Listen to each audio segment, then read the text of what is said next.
with Chatting with Nat. It's me, Natalie Jean, Nat. Yes, that's me, Natalie Jean. I just love chatting with Nat. I've met so many wonderful people, and I'm interviewing people that I already know that are so amazing as well. And so today, we are going to be talking to Kim Cameron. Kim Cameron is an amazing, amazing woman. Kim Cameron and her band Side FX, because I have to read this, is a high-energy, two-time top 20 Billboard chart-topping deep house sound with placements on Billboard, Dance Club, Hot AC, CMJ, AAA, DJ Times, FMQB music charts. She's an international singer.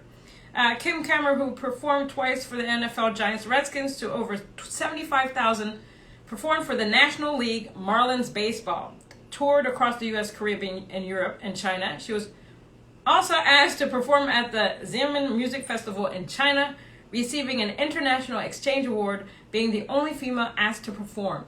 She's an award-winning songwriter, awarded Best Female Emerging Artist of the Year, Album of the Year, Best Live Performance, Silver Medal, Global Music Awards, Semi-Finalist, Song of the Year, Winner Accolade Global Film Competition, Best Dance Song, and winner of American Songwriting Award. You can hear her in stores across the globe and on radio and TV. Kim was an award winner for her musical, Her Story, by the New York Screenplay, as well as the Amsterdam Film Festival. She's also a screenwriter, director, and producer for a full-length animated feature film in Seaper Powers. We are going to have her on right now. So if you request, let me see if I can get it. So we're going to get her on now. She's coming on. Let's get her in here. Let's get her there. She's connected. Hi, Kim. Hi. How are you? I am great. I'm going to just turn you up a little bit. Okay. Turn me up. So how have you been? I've been pretty good. I've been staying fairly busy with the film and not touring, obviously, since we're not touring. But it feels like forever. I mean, you and I didn't see each other. We haven't seen each other since last January. So January of 2020. Yeah. Wow, I can't believe that. I mean, right now we'd probably be in LA doing Grammy week, hanging out, networking, all kinds of stuff, and having lots of fun and being crazy and stuff like that. But oh well, there's a pandemic, and we can't do any of that stuff anymore. It's crazy. So I know you said you've been busy. Have you been working on more projects besides Seaper Powers, which we're going to talk about? I'm still, I'll still release, new singles here and there, which I just released one along with a music video.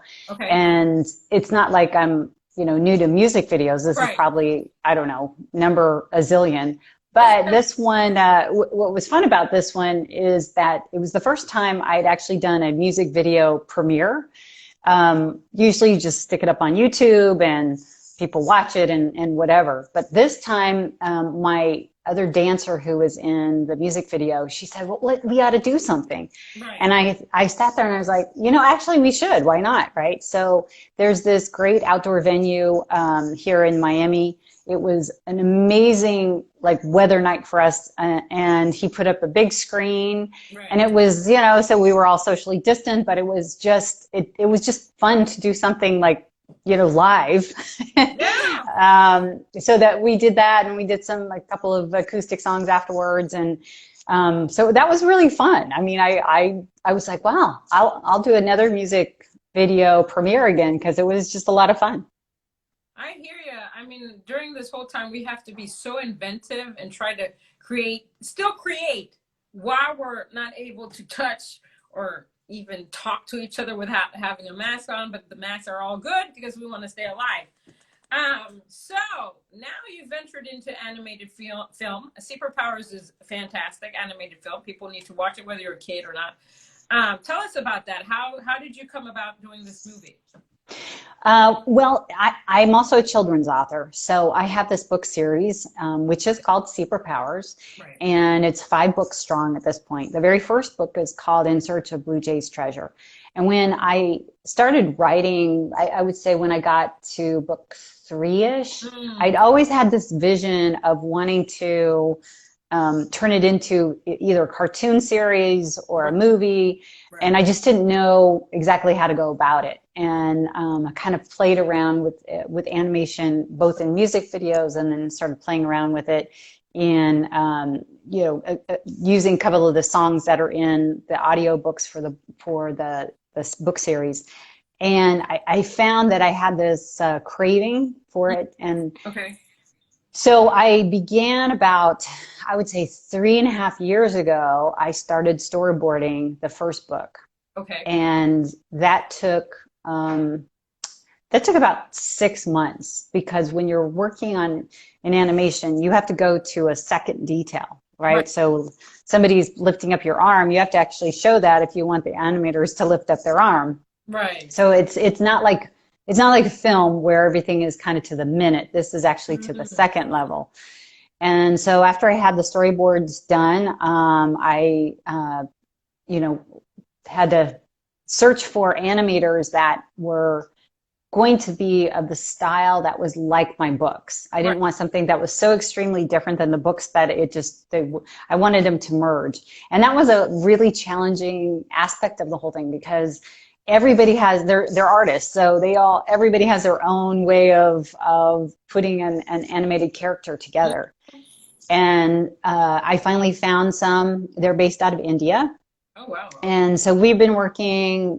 We were supposed to have the film done last June, but because of the pandemic, everybody got in a lockdown. We couldn't send files back and forth. But anyway, we got up and running, and it went slower because we had to do things more of a piecemeal. Right. But I'm happy to say that we are 3/4 of the movie is completely done. So we only have a few more scenes left, and then we're ready.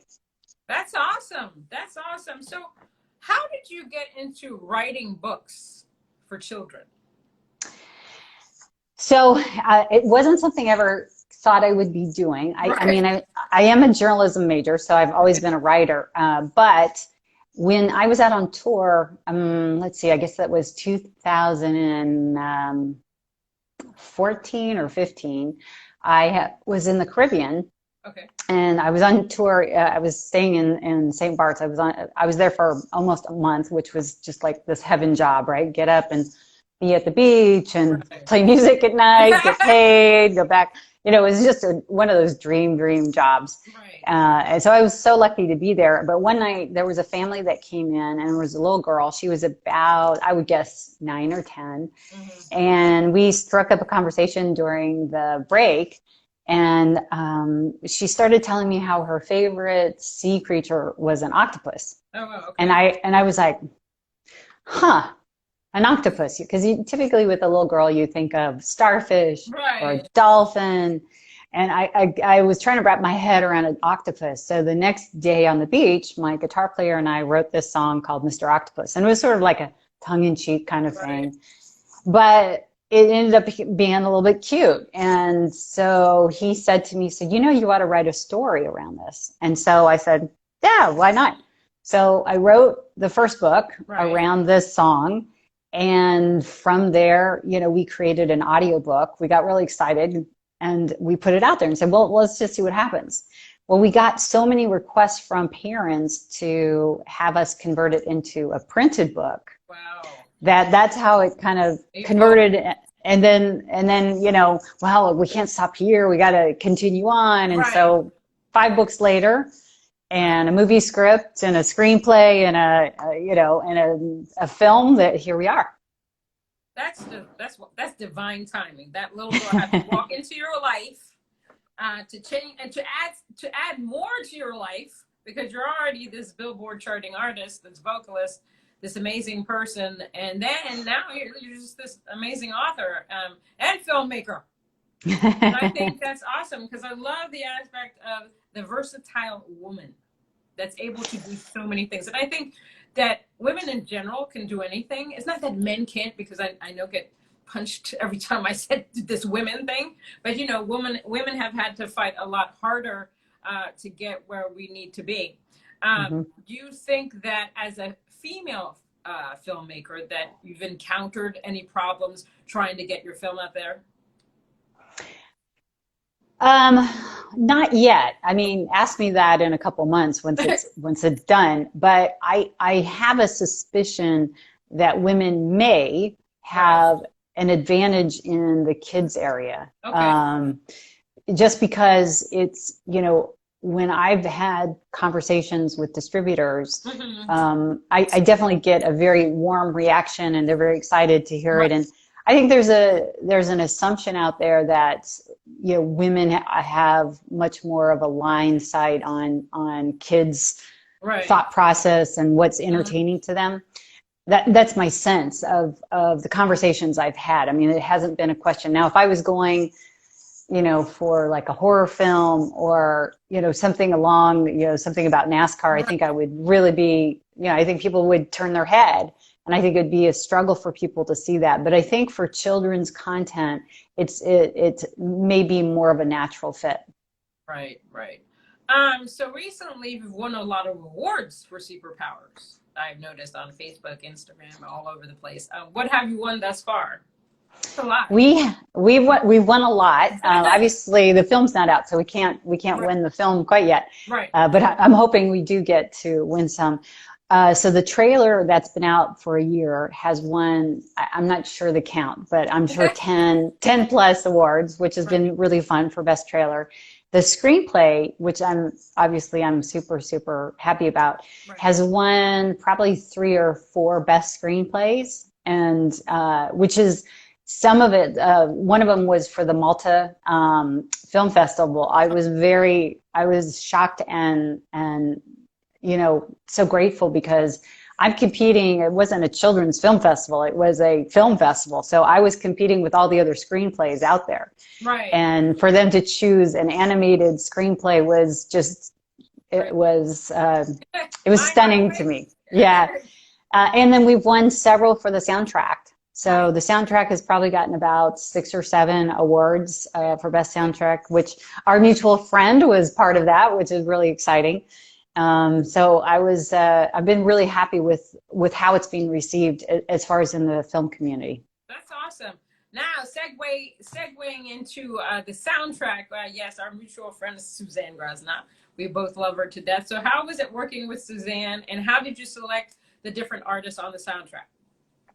Well, Suzanne's a dream to work with. I mean, I don't know of another artist that is that easy to work with, actually. I mean, I'm not that easy to work with. She's much better than I am. I don't, there was, it really, when you are the director and producer, you really put different hats on. Right. And I became the, the person who was selecting the sound. And that was I was the film supervisor, for it. And so I was looking at different scenes, or even if the scene wasn't, quite ready, but the vision I had for the scene, Right. and hearing certain things. And there's one scene where we have, this sunrise that you hear, you can see, rising above the ocean, and it's supposed to be cheery, and you've got this little girl who wakes up out of bed.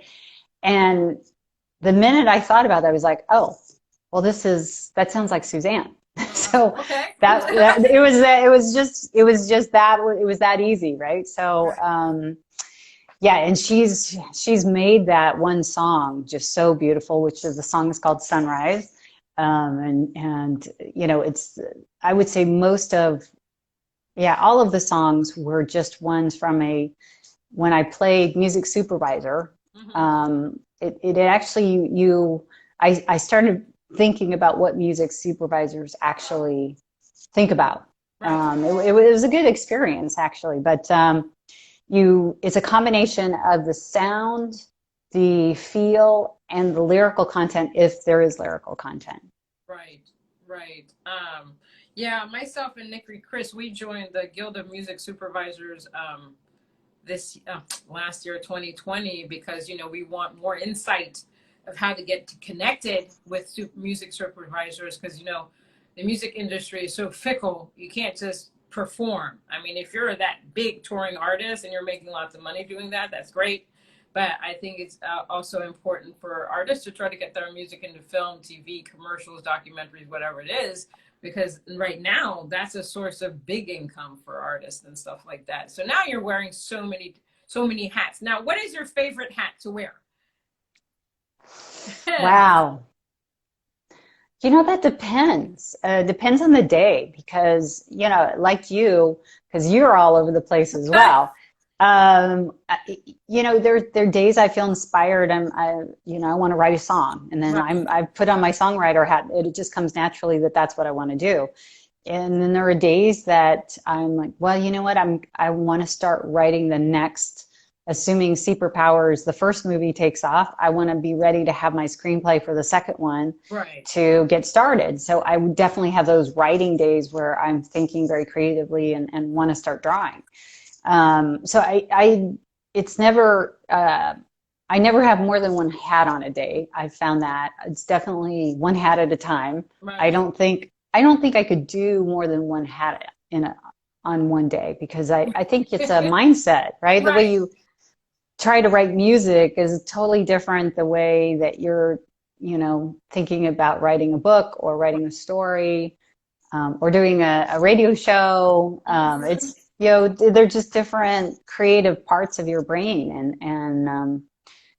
I almost think you have to disconnect some of them to do the other ones right, and then you can Right. reconnect them. True.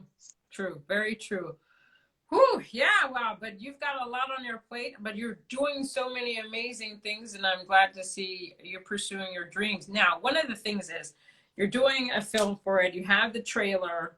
Have you ever considered putting it on television? Well, that will be really the discussions for the distributor. So when I land on a distributor, then we'll dive into where it's going to be best. My druthers would be all the streaming platforms in the US. And then I've already had I've had 5 countries reach out where they want to do a theatrical release. Oh, wow. So I think it'll be a combination of those things that Right, go on for the film distribution. But streaming, and I don't see streaming going away. I right, think that right. streaming is a way to really reach a very broad Mm-hmm. audience. Yeah. And so I think especially in the US, I think that's really going to be more of the route I end up going. But I will be going, you know, via a distributor. And unless, you know, you never know. There are also channels like Hallmark Channel and some Right. others that have expressed interest. And so I'm not saying that I wouldn't consider Right. those as well. Yeah, the whole streaming thing. I learned a lot about the whole streaming thing during the pandemic, because I've watched enough Netflix and Hulu to last a lifetime. I watched a show that I'd forgotten I had watched many moons ago in 2007 and watched the whole thing over. And I'm like, this looks familiar to me, but I enjoyed it this again. But streaming is the new thing. We actually got rid of our cable and are doing only streaming. And I know all the artists out there are streaming their live shows because it's just a way to keep active, you know, keep our brain working. Now, I forgot most of my songs, so, you know, I have my cheat sheet right in front of me, which I love because I just have it right there and I'm able to sing the stuff. But the live streaming can also be hard because sometimes you have people listening, sometimes you don't. It's just what it is. And we have to keep pushing and pushing and pushing. So how have you been marketing Seaper Powers? Largely through social media. I Okay. mean, that's kind of and my Seaper Powers has its own YouTube channel, so Okay. I'll put those clips out there. And obviously, I do the traditional press as well Right. for, you know, different articles and things like that. But that's generally the way you're marketing it. When it comes to marketing to distributors, there's actually organizations you become part of. I'm part of American Film, Okay. and that is a avenue where you really get introduced to distributors and TV people and all sorts of stuff. So that is another. I first showed part of it in November at the AMF, and that's where I have generated quite a bit of interest. But that's purely on the buyer side. Okay. What was your thought process when creating the script? I mean, the stories that you wanted to tell. How did you come about getting those stories, putting them to life? Well, and that's kind of the tricky thing because writing a book is very different than writing a Right, screenplay. right. And people have a tendency to um, over dialogue Mm-hmm. things, and Yeah. because they forget there's a visual. So I was kind of coached. I did a lot of talking to people who had done screenplays in the past, Mm-hmm. and they had warned me about that. And so I took great care in when I was translating my book over to a screenplay that I would keep those visuals in mind so Right. that I kept the dialogue, not as prevalent. Now, I think I went overboard because of what I have found during my editing process is I've added, not a lot of dialogue, but Right. I've added small pieces of dialogue here and there Right. that really made the scene come together that I didn't anticipate because I was being too careful on over dialoguing, and so I kind of under dialogued at certain Right. places. But I've fixed those areas, but it's now I think I get it a little bit better, and Okay. so I think the second one would be easier. I hope. I mean, I hope I've learned something, but you never know. Never know. So have a lot of kids seen the trailer? If so, what has been the reaction? I don't know. I know we have, uh, probably 6,000 views on the trailer. That's various places. I have the trailer in numerous, but I can't tell if they're kids or not. The few kids that have seen like the previews or the trailer are excited about Right. the film. But I've never had the pleasure of, especially because of COVID, of Right. actually watching a kid's reaction when they see the trailer. So I hope it's good. Have you thought about that? This just came to my head. Is just like contacting a bunch of schools and saying this is because a lot of kids are learning online right now. They have the opportunity to actually see the trailer. So why not contact some schools and say, hey, I have this coming out. You may want to show them. It's really positive, yada, yada. Yeah, down in Miami, actually, there are several schools I'm in conversations with, Okay. and so we'll wait to see what happens. Right now, it's I've really been focusing more on like outdoor venues for those Okay. kinds of things, Right. just because there's a worry of putting too many people in a Right. closed situation. Right. But Miami, we're a little bit blessed because we do have nice weather and we do Right. have a lot of outdoor screenings that take place. So one of the places is going to be in one of the Park Service here in Miami Beach. They do regular screenings on the weekends, and so they're interested once I have it finished of screening it. So those opportunities, yeah, in a non-COVID world, yes, the schools would be definitely a place, but right now, unless schools have the ability to do kind of an outdoor theater, I don't see that working out very well. Right. I know in our world, the performing arts, the entertainment industry, the music industry can be very tough. And sometimes, people just don't support us. Even the closest of people don't, even family members, hell, friends don't support us. So I want to ask you, because me, I always like to say the truth. How has been support from friends and family been in regards to what you're doing now? Oh, that is one thing I've gotten tremendous support Good, on. good. I think it goes back to my friends are, and you've been extremely supportive as a great example, but I think all of us have a little bit of kid in us. Right. So, it's a way to a little bit escape I mean, how can you not smile when you see a cartoon? I mean, it's just the way it is, right? You can't be mad. It's like No. going to Disneyland, right? You just can't be upset. So I've gotten so many positive, I'd say the only thing I've really gotten that is, it's still positive is, when's the movie coming out? When's the movie coming out? When's the movie coming out? So I get asked that a lot. So I think from a support, I've gotten more support on this than probably anything else, Oh, quite honestly. isn't that crazy? I mean, music can be so fickle. I believe in supporting everyone. Like if I see somebody on Facebook said, oh, I did this or I did that, I congratulate them. And the reason that I do that, one is because sometimes, you know, I see some people not congratulating that person on anything, and I want that person to feel good. And you know, I always love to see other people's successes. And I love the fact that you're doing this and you've achieved so much success in doing this. And I mean, your entire career has been extremely successful. And it's about, you know, supporting one another. I don't believe that we're in competition with one another. I think if you're successful, I'm going to be successful. That's the way that I look at things. And that's why, you know, Nikki and I wanted to start this whole Sisters in Music thing, because one of the things I see with women is that, you know, it's very, we can be very catty, or we have to be in competition, but we don't have to do that, because I'm happy for you. I'm literally happy for you. I want you to get every award in the world. I want you to be a trillionaire. I want you everything to happen for you. So, you know, I wish you the best. That's what I want for you. Now, are you going to submit that? Will this be ready for this Grammy season? For the as far as the film score, Yeah. yes, Okay. yes. For you know, for I don't know if my film would qualify for any Oscar type of.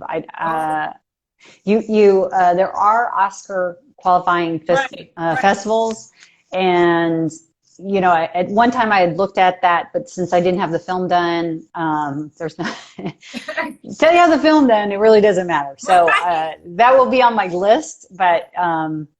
The way it works for movie, you know, some of the bigger ones to even, you know, be considered on the list is you go through these qualifying film festivals. And if you win enough of the qualifying film festivals, then you can submit yourself for Oscar consideration in specific categories, obviously.